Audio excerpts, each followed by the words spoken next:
वर्तमान जहाँ बड़ खबर आसी पहुंचुछि कमिला रंधन गैस दर।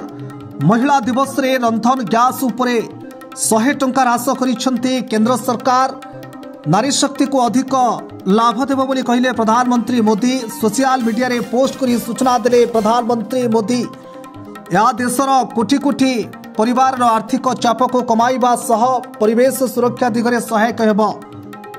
विशेषकरी एथिरे नारी शक्ति बेसी उपकृत हेबे। जा अपडेट खबर आसी पहुंचुछि फोकस प्लस रे एक्सक्लूसिव विजुअल माध्यम रे जा देखि परुथिबे एक बड़ खबर जे महिला दिवस रे प्रधानमंत्री एक बड़ उपहार कमिला रंधन गैस दर।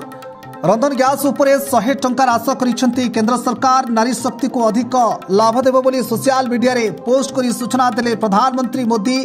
या देशर कोटी कोटी परिवार आर्थिक चाप को कमाइबा सह परिवेश सुरक्षा दिगरे सहायक हेबो। विशेषकरी एथिरे नारी शक्ति अधिक उपकृत हेबे।